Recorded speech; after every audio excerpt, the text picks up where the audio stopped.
Hey there, friends and running fans. This is Amby Barefoot, welcoming you to the latest episode of the podcast, Running, State of the Sport.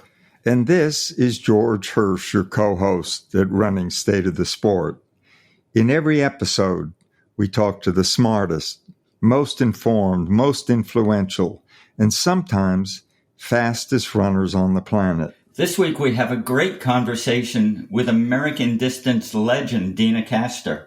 Among her many achievements, Deena won an Olympic bronze medal in the marathon, scored outright wins in the Chicago and London marathons, and was the first American woman to break 2 hours and 20 minutes in the marathon. But before we get to Deena, George and I have got quite a lot of big recent running news to discuss. George, I remember at the end of our conversation with Berlin Marathon race director Mark Milde a week or two ago, I asked him if it would be okay if we sent a fairy godmother to give him another world record at Berlin this year. I was actually thinking that it would be Eliud Kipchoge and the men's record that would go. But things didn't work out too badly for Mark, did they? No, and they certainly didn't work out badly for Eliud. He's back in form. He's won a major race again, like he usually does over these last years. He ran 2:02, just a fantastic time. And yet his performance in the end was overshadowed by the women's world record that was set by Tigst Assafa, who ran in the high 2:11s, more than 2 minutes. Usually world records come down by seconds, but this was more than 2 minutes off the existing world record. And Amby, has this caused a lot of buzz online and in the running community? I'd say it was met initially with a state of shock. In many quarters, there were doubts expressed as to whether Assafa herself was a clean runner, given the extraordinary performance. And yet, I think now it's settled, and I think people have had time to give it more thought and certainly give her more than the benefit of the doubt. I think there's a number of things that I've been considering. And one is we already had a women's world record from 2021 by Gidey, a fellow Ethiopian, in the high 62s. And you and I know, Amby, that half marathons just don't get that kind of headline that marathons do. But you take a high 62 and you put it on the conversion table, and you're at a 2:11, right where Assafa's new world record is.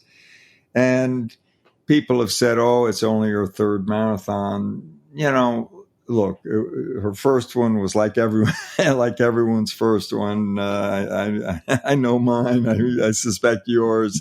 Even Meb's, wasn't one that you take to the bank. It's a learning experience. But her second marathon, let's face it, was a win in Berlin last year in a non-shabby 2:15. And then, we've got to talk. You and I mentioned the Adidas $500 shoe on our last podcast. The only thing is we hadn't seen it in action on an elite runner. And it's got this fancy name, the Adizero Adios Pro Evo 1. How do you like that for marketing? Anyway, she did everything that Adidas could have dreamt about to promote a $500 shoe in running her extraordinary world record. So how much does the shoe count? Amby, this is a discussion that's been going on, of course, since the Nike Super Shoe, and we don't know, but we sure know it's a real factor. Well, George, you are a very, very good argumentarian or debater. You almost talked me out of my skepticism regarding this performance. Not completely. I do feel a little bit better than I did a week ago. At first, 2:11 was just more than my brain could contain, I guess.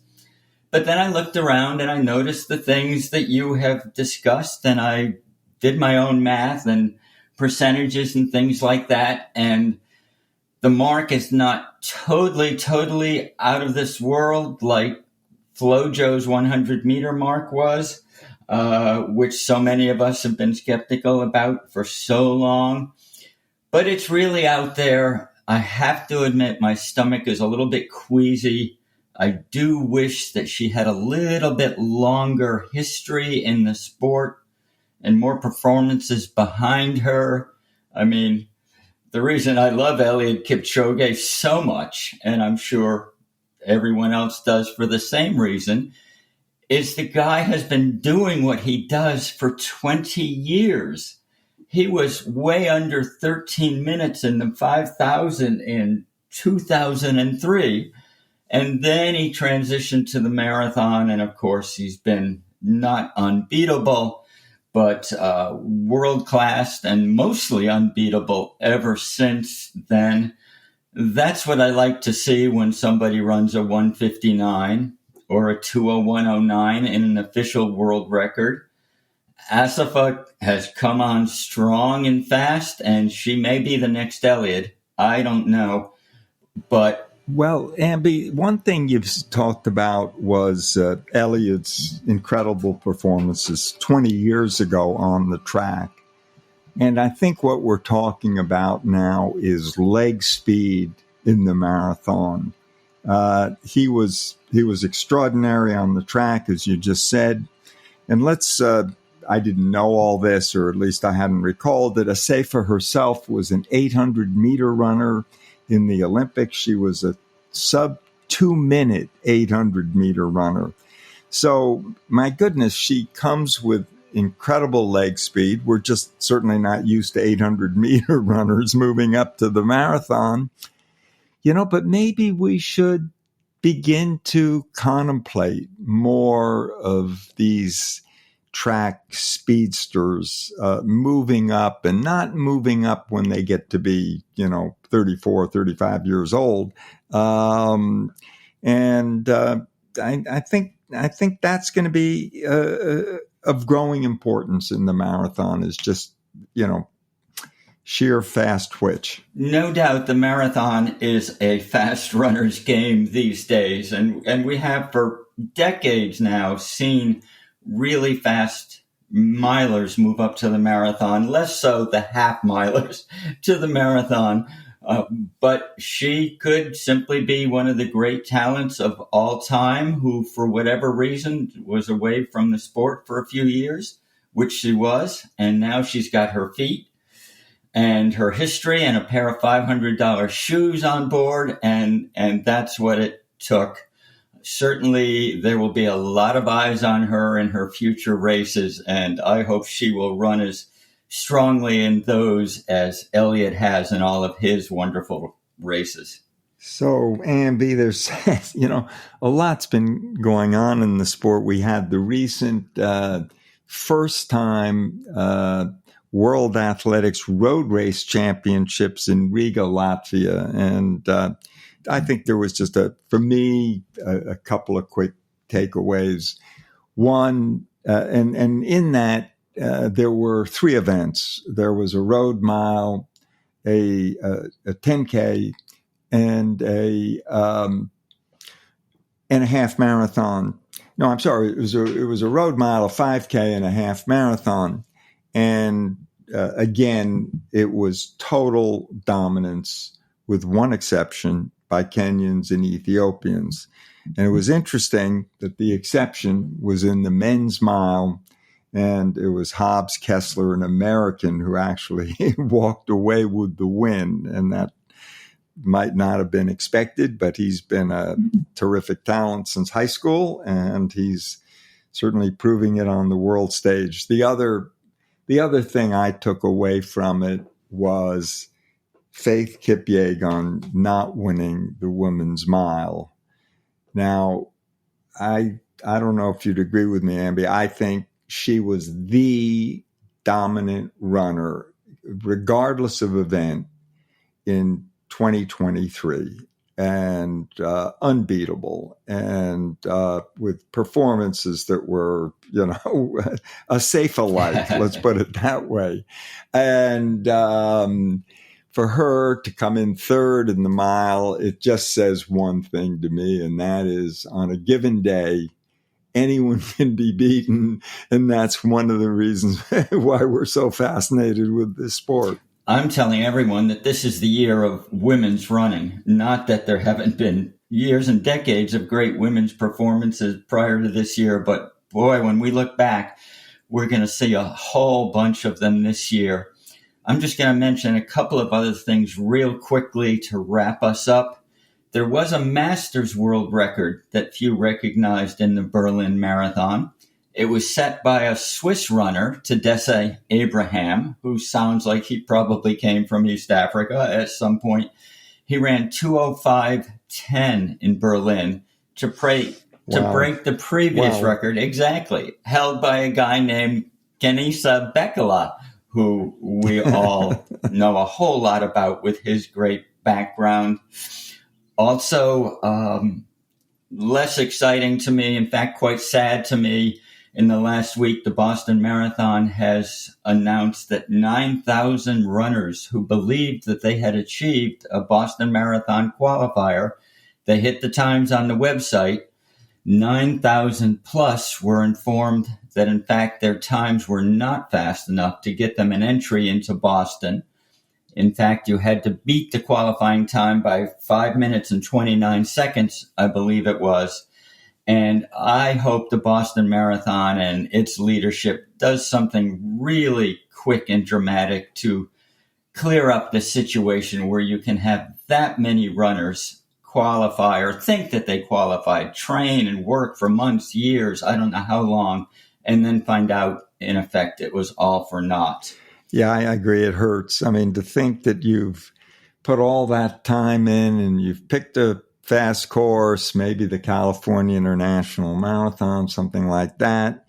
You get your qualifying time, and then you learn it's been snatched away from you. Amby, I share your pain for so many people on that. And I've heard from a few of them. I'm sure many others have heard from theirs. In my case, I've got 80-year-old friends who hit the qualifying time by a couple of minutes and now are not going to Boston, even though they've run something like 9 or 10 in a row. I can only imagine how many mothers and daughters from across the country thought that both of them had qualified in different races and were going to meet up in Boston for a great family run. And now that's not happening. So I hope Boston gets it together. I am going to end up with one other announcement in terms of this year of women's running. Over the weekend, I guess it was yesterday, in the famous Spartathlon race in Greece, 153 miles, once covered by the legendary Phidippides, the U.S.'s Camille Herron won the women's division in 22 hours, 35 minutes, whatever that means. But what we do know is that she broke the women's course record by more than 2 hours, which is unbelievable. And she finished third overall. She was actually on the podium with two other men finishers. And I'm not exactly sure if the ladies are gaining ground on us male runners these days, but they sure ain't standing still. They're racking up tremendous performances. And that's the biggest of the big recent news from Amby and George. This podcast is brought to you by MarathonHandbook.com and RunLongRunHealthy.com. Marathon Handbook is the world's leading marathon website with a special focus on trustworthy running information and free runner-tested training plans for all ability levels. And Run Long, Run Healthy is Amby's weekly newsletter with the newest, most scientific, and most useful training advice for runners. He spends hours searching the internet so you can review the best new content in just minutes.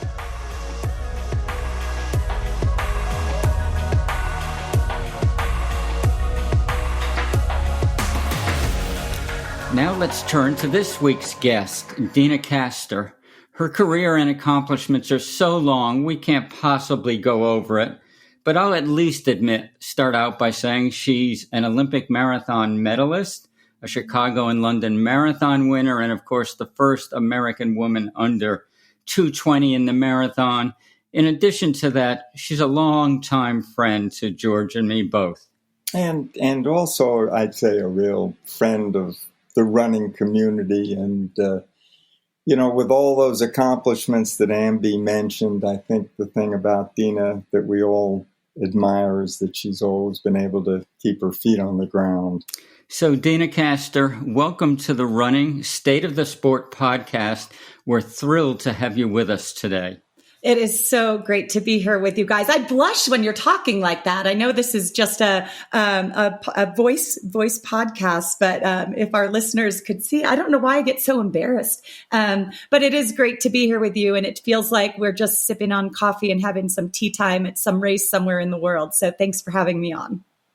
So, Deena, let's take a look at quickly your whole career. Tell us about your earliest running, what you remember from the very beginning, and then, what you're doing and how much running you're doing these days.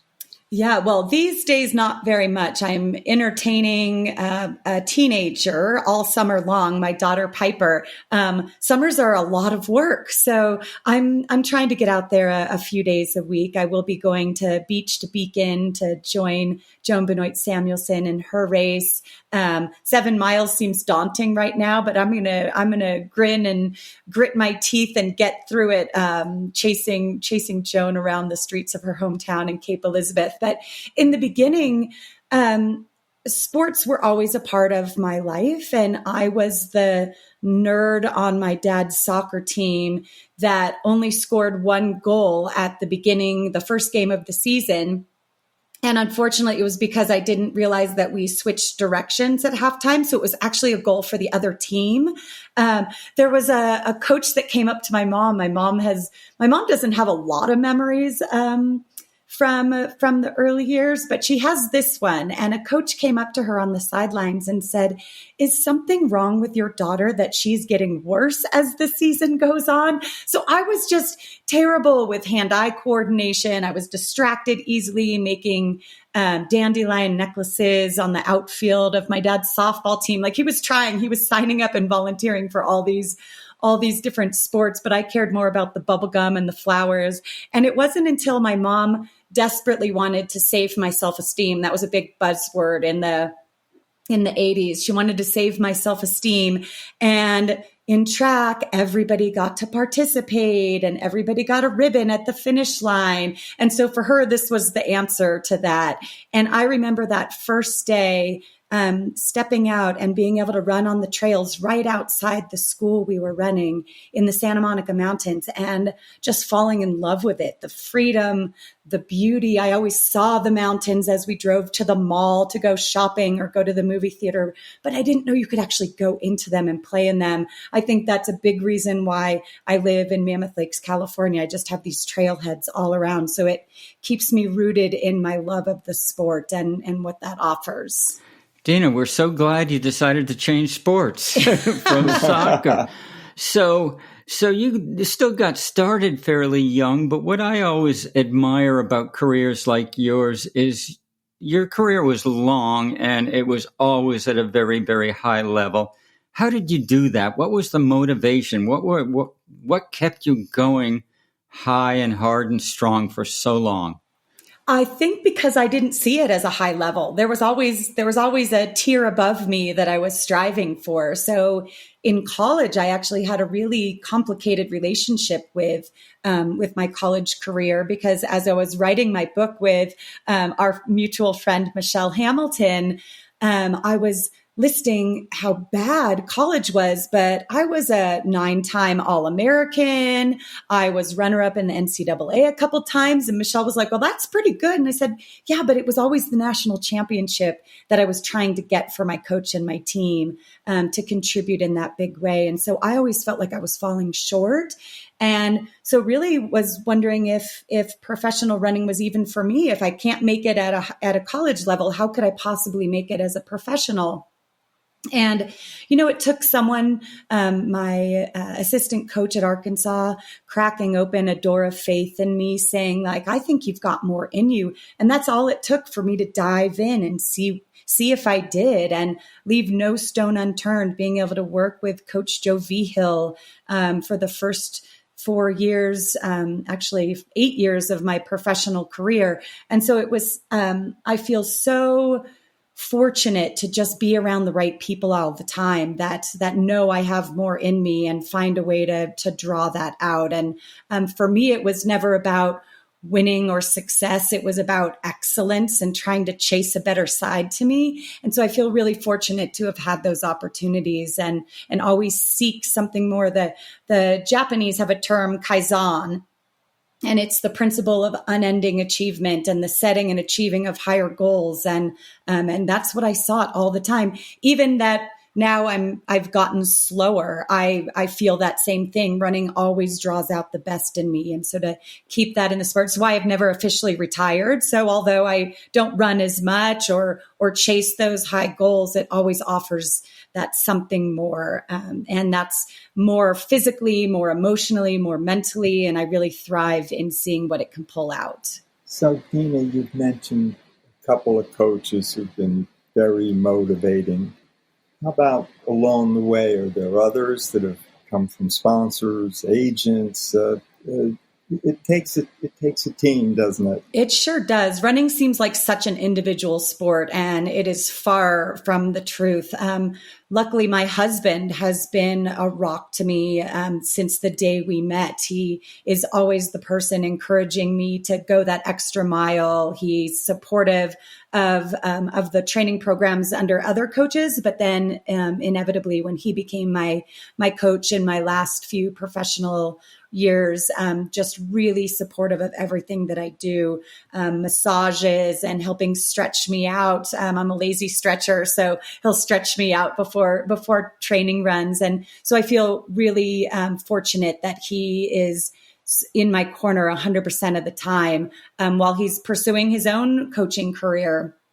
And ASICS, my longtime sponsor, I have been with them for 23 years, and that is through childbirth. They were just with me 100% of the way through injury, but also celebrating alongside of me in my highest of highs. So super fortunate to have a sponsor that sees value outside of social media numbers, which I lack a little. I'm not very savvy with social media.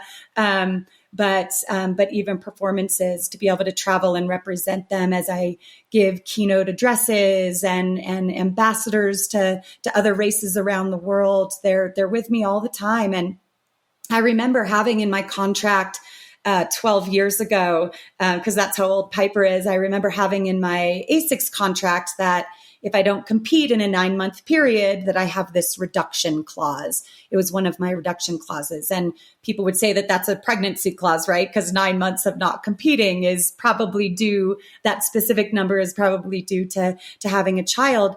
And they just said, you have so much value and have so much more to offer. You're gaining this whole different support system in other moms out there. And we think you could be a good leader in that. So they kept my contract in the healthy numbers that it was. And I feel really grateful for their support through all of that. Deena, the title of this podcast is State of the Sport. So now we're going to ask you, when you think about the state of this sport, what do you think is really outstanding? What's good? And is there anything we have to work on a bit? Yeah, I mean, I think the state of our sport across the board is so healthy in road racing, thanks to the sub 2 hour attempt with Eliud Kipchoge and other runners who are trying to chase that. it's so exciting to watch. Marathons are getting faster, and there's more men and women able to go that distance. We see some reckless running, and Ruth Chepengedich, who's well under the world record, and she fades a little, and you're like, oh, just run a little more even pace. That's the most efficient way to run. It's so exciting to watch the races happening, particularly in the spring and fall in the marathon seasons. And then the track, which we're in right now, and the world championships, and seeing in one race, not just a world record being broken in the 1500 meters, but 6 women breaking their national records. It's just, I feel like I don't always follow the sport as well as I should, but I'm excited right now because every weekend something's going down, a record is falling. And I think that we are in such an exciting time having the world championships, and then next year on the track in Paris, being able to watch the Olympic Games and follow just these tremendous athletes raising the bar every single weekend. It thrills me. What are we to make of this, though? Obviously, Faith Kipyegon, she's a phenom. We know that. 3 world records this past summer and, in a matter of weeks. And we certainly know about super shoes and fast tracks and so on. But as you say, we're seeing some really extraordinary performances across the board. What can we take from that? Yeah, I'm not a pessimist or a cynic when it comes to seeing great performances. I just allow my jaw to drop and allow it to excite me. It tends to set me up for disappointment down the line sometimes. But when an athlete tests positive, and I really wanted that to be a performance that excites and inspires people. Faith just ran the world record in the mile, and she ran faster than my personal best in the 1500, 4:07. I was like, oh my gosh, she ran an extra 100 meters. So I just feel that I want to be excited about it, and I want it to thrill me, and I want it to excite the athletes that are behind her, right? To break a national record and get 8th place in a race is pretty gnarly, right? And so I want it to inspire the people, not just watching, but the people that are in the races themselves. Show them. I remember when I ran the London Marathon and was striving to break Joan Benoit Samuelson's American record, and feeling that tug at the finish line, like, this is so amazing. Joan just called me to congratulate me on the cell phone. But someone in front of me, Paula Radcliffe, just broke the world record. So although it was an exciting, thrilling time, it was also like, I want to do more. I want to draw more out of myself. So I feel that a lot of those women in that mile race probably felt the same, right? Some similar emotions, like pat on the back. I just made my way into the record books for my country, but there's more in me because Faith just showed me so. Deena, I'd love to take you back to a personally thrilling moment of your own career, the Athens Olympic Marathon, where in those conditions you very intelligently did not go out hard and compete for the lead the first half. But at some point, you must have realized, holy crap, I think this plan is coming together. Can you tell me what it was like to be Deena Kastor at that moment as it was unfolding, and then how you got to the finish? Yeah, we alluded to earlier that there's always a team around, and Randy Wilbur is the head physiologist at the Olympic Training Center in Colorado Springs, and he gave all 6 of the U.S. marathoners set up a clinic in how to manage jet lag, in how to beat the heat, the hills, and the humidity, aside from the competition. And so for days, we sat at the Olympic Training Center then in Chula Vista, California, listening to him unravel these tiny nuances that would help us gain that edge. I took a a physiological test, and it was to see about altitude. And because Meb and I were training at altitude here in Mammoth Lakes, Meb Kefleski, that I was breathing, had my nose pinched, and I was breathing into a tube that attached to a balloon that was manipulating different elevations. And I just sat there reading a book, and then I couldn't really comprehend the words on the page. So I went through and reread the paragraph ahead, and I knew that I was at an equivalent elevation that was quite high. And what the test revealed, it was Mike Shannon, the physiologist at Chula Vista, that showed that my body did not, at a resting state, mind you, I wasn't exerting. In a resting state, my body did not feel the effects of altitude until I was at 12,000 feet elevation. So we immediately, his suggestion, moved workouts higher to 9,000 feet instead of the 7,000 feet that we were typically running. And that was a game changer. I felt taxed in a way I'd never felt taxed in training before. Aside from doing my long runs to prepare me for the marathon, the shorter intervals, mile and 2 mile repeats, were done at 2,000 feet higher elevation. So it was all these tiny things that went into towing that line against the best in the world, feeling that I had prepared my very best. And really, when the gun goes off and we're let off, my greatest thank you is to perform well for those people that helped me in the journey. So every step of the way was kind of having that in mind.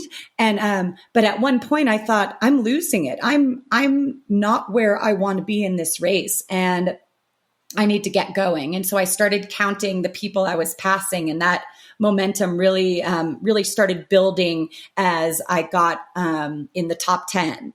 And then 2 women in front of me staggering from the heat and passing them with ease. And finally, it was Elfne Shelemu of Ethiopia that was in front of me. And I thought, I'm going to pass her and I'm going to be on the podium, which was the goal. And I passed Elfnish, trying to be as stoic and comfortable as possible, so she didn't think she stood a chance. But it was a goal fulfilled. But honestly, afterwards, I really feel like I was the fittest person out there, and I wish I would have been a little more aggressive, a little earlier. You know, you throw these what ifs in there, but I felt like I could have turned around and started cheering other people on, run back to the places behind me to cheer people on. I felt so fresh and good after that race. It was one of the first times I didn't feel like the marathon really got the best of me, that I got the best of it. So, you always want to do over, and that's one race I would really like to run again. So, Deena, we just chatted about 2 of the real highlights of your career. First American woman to break 2:20, an Olympic medal. How do you rate them? What, if you had to pick one, what's the most important, thrilling moment of your running career? Oh gosh, George, that is a hard question. I want to say it's neither of those races. It is the 2000, I would say it's the 2015 Chicago Marathon. I think I was 6th or 7th place. I broke the American Masters record in the marathon that day. But for me, in that moment, it was a summation of everything I am, right? It was because it was towards the end of the height of my career. And it was the best of me. I had a terrible buildup. I had fires in California that were so bad, it kept us running easy on the treadmill instead of running a critical tempo run or mile repeats. It was allergies from the blooming sagebrush that had me inside wearing a mask before masks were a thing. When COVID hit, wearing a mask to try to escape it. So that was a couple of critical months in training. I got the flu. There was so much that went wrong that I was ready to throw in the towel and not run that race. And my husband said, all of these things that you're saying are true, but what is also true is that you have run your longest tempo runs of your entire career. You still got in those long runs. You're still breaking 5 minutes in mile repeats. So despite what you're saying, you are very ready. And it was so apparent, like abundantly clear, that we have two realities, but only one of those realities was going to help me reach that goal of breaking that record. So I completely brushed aside the excuses and I towed that line with the confidence and the stories that were going to support that journey in my head. And even the race itself was bad. I missed a water bottle. I got tripped and had this little phantom hitch in my stride because I was starting to fatigue. The fatigue hit me a little sooner than I wanted it to. And I just kept rising above it all and was able to reach my goal. So to me, that was the epitome of my career, right? We're always handed the good and the bad, but what we choose to do, the refrain in our mind, when we can choose the good and keep persevering, that's what's going to get us to the finish line in the best possible scenario. So for me, that race was such a synopsis of my career as a professional athlete. And then getting a 6-star medal, the summation of not just one journey, but all 6 major marathon journeys was also a special moment because it embodies so much, right? So much of our lives are wrapped up in this progress. And so that's also a special moment. Deena, I want to take you back to what I think was a pivotal moment in American distance running, not just for you, but for some others. In the 1990s, a lot of people said, things aren't going too well here, folks. We got to do something better. And a few people got together with names like Joe Vigil and, I'm forgetting his name, Meb's coach. Bob Larson. Bob Larson, thank you.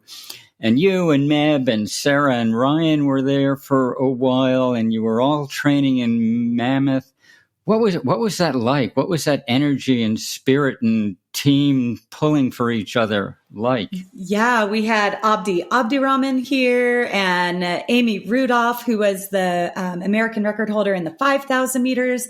It was so fun because before that I was working with only men. And it was so great to have a team of men and women, the best in the country here. Most of them were here for training camps. But Coach Vigil, Meb, and I were here year round. And to have that synergy, it's why my husband and I today are continuing with the Mammoth Track Club and really trying to develop those athletes. I am excited to say that we have 2 athletes going to the World Championships. Karina Vilhoen in the 1,500 meters representing South Africa. She's been here for a little over a year.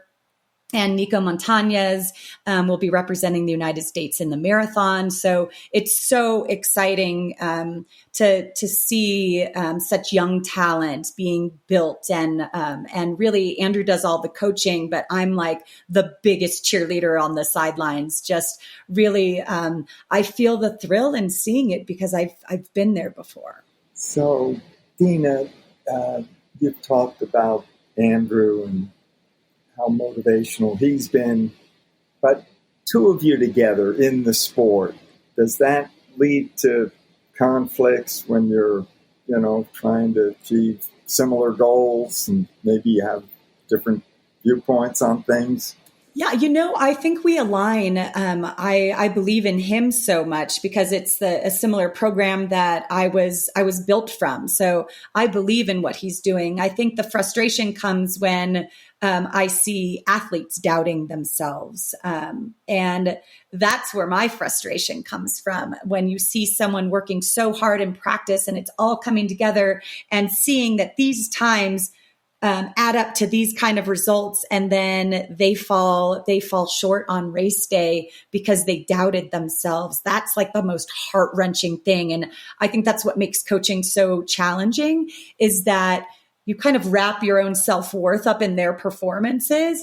But I think we've seen it work on so many occasions. We just keep trying to feed them that belief, and to see now with the performances coming out of our team that they're starting to believe in themselves is when it all comes together, right? It's like you think, this is why we've been putting so many hours in. This is why we didn't go on a family vacation this summer, because we're seeing those performances come through, and really seeing the joy on the athletes' faces. Like, they feel so proud of and in awe of their performances. I think that's the funnest thing, right? When you can just be shocked by your own strength and your own speed, that's really fun to see. Deena, I'd like to talk for a moment about your book. I had a bit of an inside view because I was running every day with your co-author, Michelle.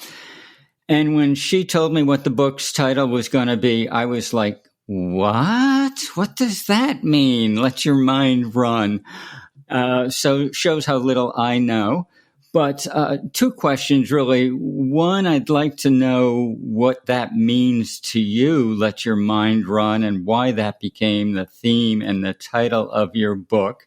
And two is, isn't it fascinating that since your book came out, it seems to me that the mental side of running has just exploded in importance. And now it's not just you talking about it, but lots of people. Yeah. Gosh, it was the hardest thing I've ever done. I mean, writing that book was more challenging than anything. And I had the greatest person to do it by my side in Michelle. I feel like when it was like any great relationship, when one person's struggling and falling apart, the other person's there to sweep them up and say, no, you could do it. And then the tables turn and the next week, the other person's being that cheerleader and support system. So it was a hard process, and I would not have been able to do it without Michelle by my side. That being said, ASICS, my sponsor, has been launched in the 70s, and they are really the epitome of mind and body, with the acronym for which they're named, Anima Sana in Corpore Sano, or a sound mind and a sound body. And a lot of people think that exercise and running help with their mental side. But I think the reverse is also true, that your mental side could really physiologically unlock so much physical potential with our mindset. And simultaneous to me being this experiment of one back in 1996, when I became a professional runner, the science of positive psychology was just getting started, and it now supports, all the studies within these decades support that when we focus on positive things instead of negative things, I think psychology focuses on the problem, right? But positive psychology focuses on the positive things to create this physiological response inside of us that allows us to be physically at our optimum. So it was a fascinating thing to toy with, and it was my mind that allowed me to reach the heights of my career, and not necessarily my physical body, which is strange as an athlete to say that. But the powers that we have inside of our mind, and to really like catch ourselves and flip a script on ourselves to be able to unlock that, is our greatest gift. And it's so fun to see how quickly it can work when we can be more positive, to draw that out of ourselves. But we also rewire our brains, so it becomes easier and easier to be that optimist, to be that stronger physical athlete by our mind leading the way. Thank you for that. Deena, I want to, before our time runs out, I want to shift over to asking a couple of questions about cross country. Your running career has had a lot of achievements since high school, 2 silver medals at the world level. And I want to ask a little about the appeal to you of cross country. What was it that excited you? And what's happening to cross country nowadays? It's like, in a way, some of it's kind of disappearing, at least from the public view, with road racing being a 12-month-a-year sport. And is there a way that we can get back some of that cross-country excitement again? Yeah. Oh, cross country is still my greatest love. I think that our sport has so many denominations, and it could be year round without any breaks if we really wanted it to be, with cross country and shorter road races and the marathon itself, and track and indoor track, short track, I guess it's called now. It's really hard to change up that title, but we could be running year round, but I think in the years, or I know in the years that I ran cross country, I was my strongest in everything else. I was the best on the track. When I ran cross country, I ran PRs on the track. When I ran cross country, I was my best in the marathon. And it's a shame to see it fading into the distance, because I think they've tried to toy around with adding shorter distances. Like when I was running cross country, they added the 4K to try to get the milers involved, and now switching up the distances again. It's not about the distance; it's about the money. Why would I go and travel the world and run this cross country race when it's really just a national championship and a world championship? Why would I invest in that when I could go and run 3 road races and feed my family for the year, right? Or open a farm, or whatever it is that people choose to do, buy a fancy sports car. So I think it's a financial decision. And unless the money comes back to cross country, I don't think the distance matters. People love the grit and the strength that they acquire from cross country training and cross country racing. And so I think the only way that it can rejuvenate itself is with a good paycheck at the end. Deena, I've got a big personal question for you. After all these years and through all these years, what is the biggest gift that running has given you? Oh boy, I would say community. That's why I haven't retired, not just because running allows me to show my grit and determination and endurance and bring out the best in me and allow my mind to stay sharp. I think it's a sense of community, and no other sport has that, right? We can line up at the New York City Marathon, 55,000 people, all with a different purpose, and we know what each other's going through. We know it's going to hurt, sometimes before 20 miles, sometimes after 20 miles if you're lucky, but it's going to require a whole new level of commitment at some point in that race. And everybody knows it. Our paces are different, but we go through it the same thing. And because of that, we can all be supportive of one another and lift each other up when we need it, and offer the support when we're trying to figure out how to get better. And I'm not the one with all the answers. I rely on the community to help me in those times, right? When I was trying to balance my career and motherhood, I needed to rely on the community that was around me to say, how the heck can you do this? Now something is begging for my attention, and I can no longer give running 100%. And how do I do that? How am I going to be okay with that? And relying on the community who says, you know what? I balance my career and my passion for running and my family all the same, but you need to figure out how to do it yourself. And I loved just recently talking to Donna Stone, the CEO of the Abbott World Marathon Majors. I asked her, how do you balance it? And it was such a relief to hear her answer, because she said, you don't balance it, you integrate it all. Like, we love it all and just integrate it. And so because of that, because of her answer, I'm bringing my daughter Piper to Beach to Beacon with me, to be at the race, to be inspired by the runners, and to see what goes on at one of the most fun road races in the country, and to eat a little lobster on the side. So I loved her answer. It's about integrating and just being in, like, really just immersing yourself in the hat you're wearing in the moment, and being able to enjoy it all at a different level. And sometimes something has to pause. Like, I don't get in the run today because I'm taking my daughter and her friends paddleboarding at the lakes, and it's going to require prepping picnics and all of that, and walking the dog first, and watering the garden, and all the things that we're responsible for when we're home. But I love it all, and I'll find a way to get it all in when I can. So integrating it all is the best thing we can do. But really relying on that community is what's kept me in love with this sport for so long. And I didn't feel that in track or cross country. In cross country, I felt like cross country and track was really a performance, right? You've got all these people in the stadium or around the course, and you're performing for them. It wasn't until I got to road racing and the marathon in particular that I felt that community. I felt like I belonged with my people. Deena, I'll note that you have been a large part of expanding the marathon community far beyond yourself, far beyond Mammoth. You've touched so many lives and brought in so many people, and that's had a big enlarging influence. We've covered a lot. We thank you so much. Is there anything else you'd like to say that we haven't asked you yet this morning? No, I just can't wait to get together in person with both of you. So thanks, Amby and George. This has been so fun. We'll see you at the New York Marathon for sure, Deena. Absolutely. Good luck with the podcast.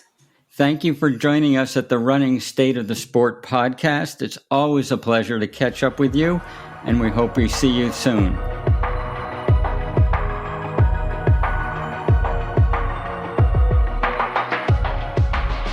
George, Deena is such a lovely individual, and she's a great podcast guest. Did any of her comments really stand out for you? Many, actually.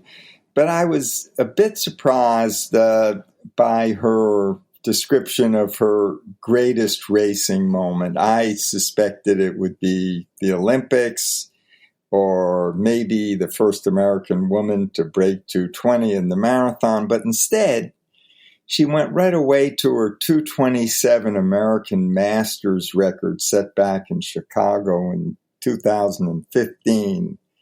And I liked it. She talked all about the obstacles that got her to that point that she had to overcome to get there. I think the fact that it wasn't one of the great races that made Deena famous told us a lot about her as a person. Well, I certainly like that choice too, because it came past the age of 40 for her. And I always count a long running career as a big part of someone's overall participation in this sport. And Deena's just one of those who kept going and going and going, and I admire that a whole lot. Well, Amby, you and I have spent more years running over the age of 40 than we did before we were 40, so we know what we're talking about on that score. So did you have a favorite takeaway from the interview? Sure. I like talking about the books, of course. So I was very interested in her best-selling Let Your Mind Run. When it came out, I thought that was a strange title at first. It was a little woo-woo for me, but it turns out to have really struck a chord. And more than that, I think everybody's been talking about the mental side of running a whole lot since her book came out. Yeah, and the mental side of running has sure played a prominent role in all these recent running bestsellers. Kara Goucher's book, Dez's book, of course, and Lauren Fleshman's book. They all really emphasize very much the mental aspects of running. When you and I were on the other side of 40, we used to talk only about the physical training, but now the mental really has come to the fore. And I've got to say, it's even changed my own running, because the older I get, the harder it becomes. So that makes it even more important for me and everyone like me and you to work on the positive mental outlook as a big and important part of our running. That's it for this week's episode of Running State of the Sport. We hope you enjoyed it and learned something new. We'll be back again in 2 weeks with our next episode. Until then, please tell your friends about Running State of the Sport. We'd also appreciate a review at your favorite podcast host, like Apple Podcasts or Spotify Podcasts. In signing off, here's our hope for the state of your own personal running. Chin up, clear eyes, full heart, keep moving. Onward.